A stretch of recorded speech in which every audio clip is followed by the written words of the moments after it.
Next जो हमारा topic है वह है implementing edit operation in database first approach. पिछले टॉपिक में हमने देखा कि कैसे लिस्ट ऑपरेशन करते हैं, डिटेल्स ऑपरेशन करते हैं और क्रिएट ऑपरेशन करते हैं। उसके बाद अगर एक बार डेटा आपका इंसर्ट हो गया तो इन केस कुछ गलत डेटा चला गया या कोई मिसिंग इन्फॉर्मेशन है तो उसको चेंज करना पड़ेगा। तो कोई भी डेटा को जो चेंज करते हैं डेटाबेस में उसको क्या बोलते हैं, अपडेट करना, और अपडेट को यहाँ पे क्या बोलते हैं, एडिट।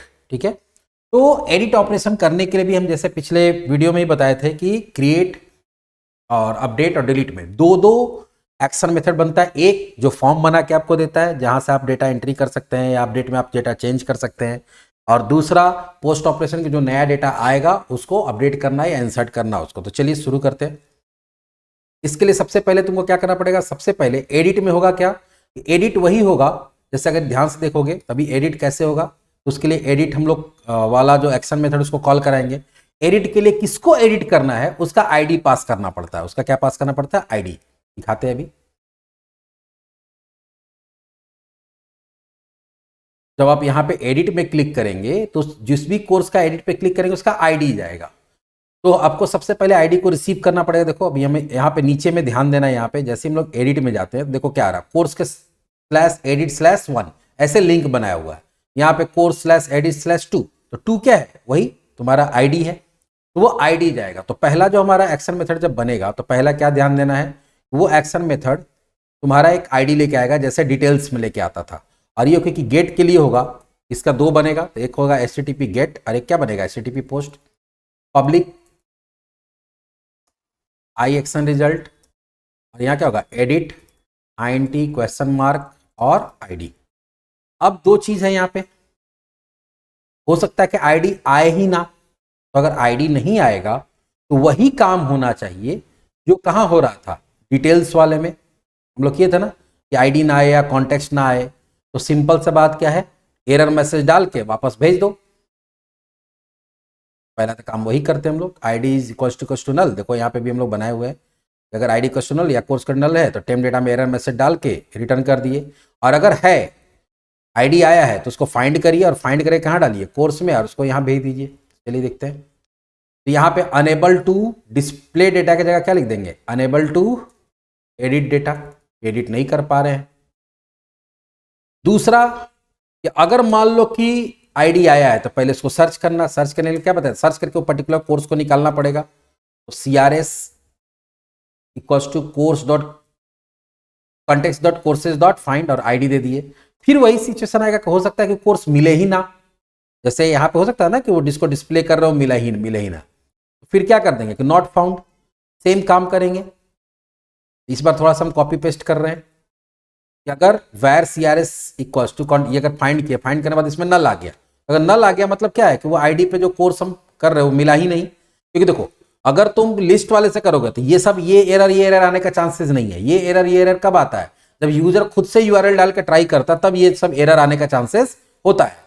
अगर वहां से करोगे तो वहां से तो 1 to वो पास कर ही रहा है, तो जो है उसी का तुम एडिट कर सकते हो। लेकिन जब URL खुद से लोग डालता है तब ये सब तरह का प्रॉब्लम आ सकता है।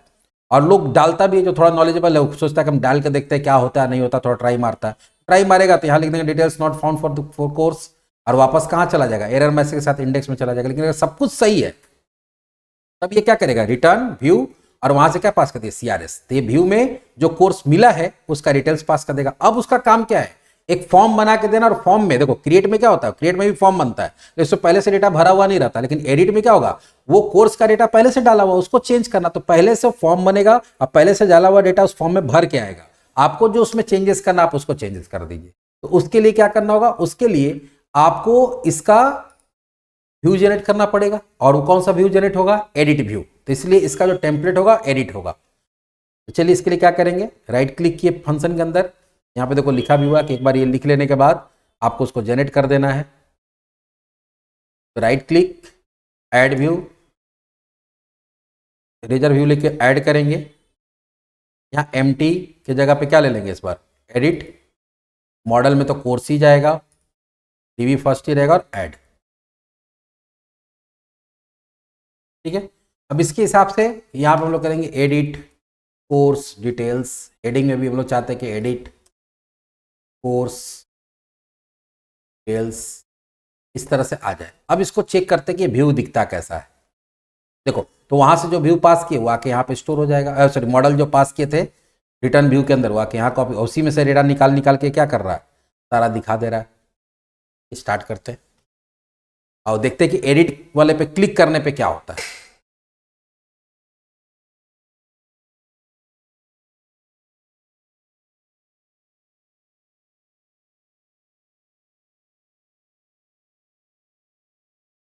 कोर्स में गए,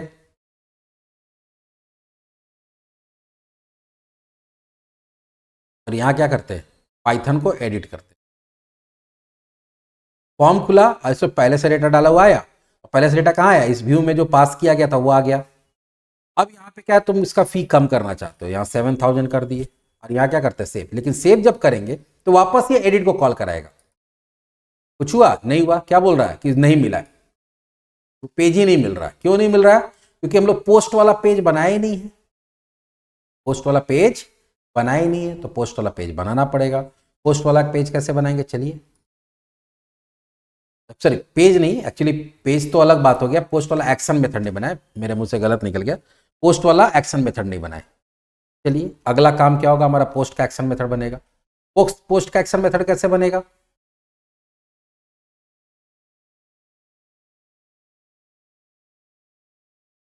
तो बनेगा आपका पब्लिक, पहले तो एचटीटीपी पोस्ट लिखना पड़ेगा, जो तुम्हारा, इसको एट्रीब्यूट बोलते हैं। बार बार बताया कि स्क्वायर ब्रैकेट में जो होता है उसको एट्रीब्यूट बोला जाता है। पब्लिक आई एक्शन रिजल्ट, और इसका भी नाम क्या हो जाएगा, एडिट। और ये इस बार क्या लेके आएगा, वहां से दो चीज लेके आता है, एक तो आईडी भी लेके आता है, और दूसरा जो नया ऑब्जेक्ट बना है, मतलब जो कोर्स का डिटेल्स जो चेंज हुआ पूरा डिटेल्स लेके आएगा। किस फॉर्म में, वो लेके आएगा तुम्हारा मॉडल के फॉर्म में। तो यहाँ पे हो जाएगा कोर्स का, स्मॉल कोर्स ही ले लेते हैं। अब क्योंकि वहां फॉर्म भराया है, तो फॉर्म जब भी भरते हैं हम लोग तो क्या चेक करते हैं कि मॉडल स्टेट जो तुम्हारा वैलिडेशन को कराएंगे कि वैलिडेशन तुम्हारा सही है कि नहीं है, वैलिडेशन के हिसाब से डेटा है कि नहीं है, इज वैलिड है।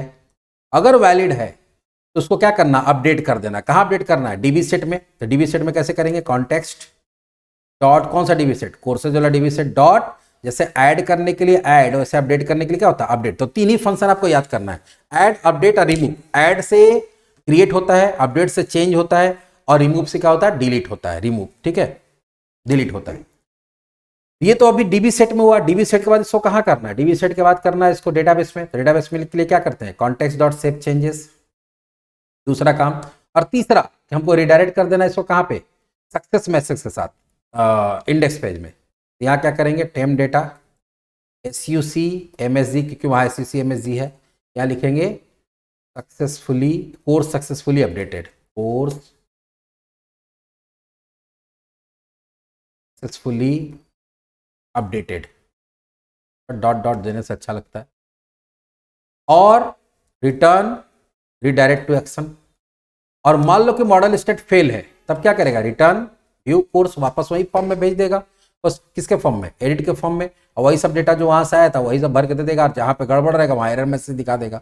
इस तरह से देखो एडिट का हमारा action method, post action method. इसका लिए दो एक्शन मेथड बना, जिसे बोले थे क्रिएट के लिए दो बनेगा, एडिट के लिए दो बनेगा, और डिलीट के लिए भी दो बनेगा। इसमें दो बन गया। लास्ट ऑपरेशन डिलीट है, जो अगले वीडियो में हम लोग देखेंगे।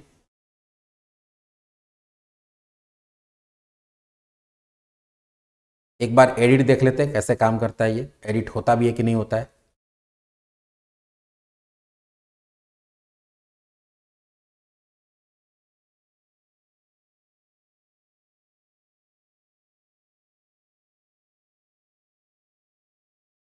ठीक है, इस बार हम लोग एडिट, ये जावा वाला को या इसको पाइथन को कर रहे थे ना, उसमें एडिट में चले गए। यहाँ पे क्या करते हैं, 7000, पिछले बार तो नोट फाउंड बता दिया था, सेव करते हैं। सेव किए तो वापस कहाँ गया, इंडेक्स में हम लोग रिडायरेक्ट किए हैं। क्या लिखा, कोर्स सक्सेसफुली अपडेटेड। और अगर ध्यान से देखोगे यहाँ 7000 हो गया। EWD इसका फी बढ़ाना है, एडिट में चले गए, 32,000 कर दिए। और इसका मान लो कि 2 महीना ये भी बढ़ा देना है, ड्यूरेशन कर दिए। तो मल्टीपल फील्ड्स में भी आप कर सकते हैं। जावा का 14 महीना हो गया, और यहाँ कितना हो गया यहाँ। अच्छा, डेटाबेस में हो रहा है कि नहीं हो रहा वो भी हम लोग चेक कर लेते हैं। देखो 14 महीना 32,000, 7,000, और जो वहाँ से इंसर्ट किया देखो डेटाबेस में भी हमको रिफ्लेक्ट कर रहा सारा कुछ। इस तरह से हमारा जो एडिट वाला था, अपडेट वाला पार्ट था, वो भी हो गया। तो हमारा CRUD में क्रिएट हो गया, रीड हो गया, अपडेट हो गया। अब क्या बच गया? डिलीट। तो चलो डिलीट ऑपरेशन हम लोग नेक्स्ट वीडियो में कवर करते हैं। छोटा छोटा वीडियो रहेगा तो थोड़ा सा इंटरेस्ट बना रहेगा, ज़्यादा बड़ा वीडियो हो जाता है तो फिर टाइम देख के ही लोग क्या करता है, स्किप कर देता, कौन इतना बड़ा देखेगा। चलो इसलिए छोटा छोटा बनाते हैं कि टाइम कम देखने से अगला देखने का मन करता है। चलो मिलते हैं नेक्स्ट वीडियो में।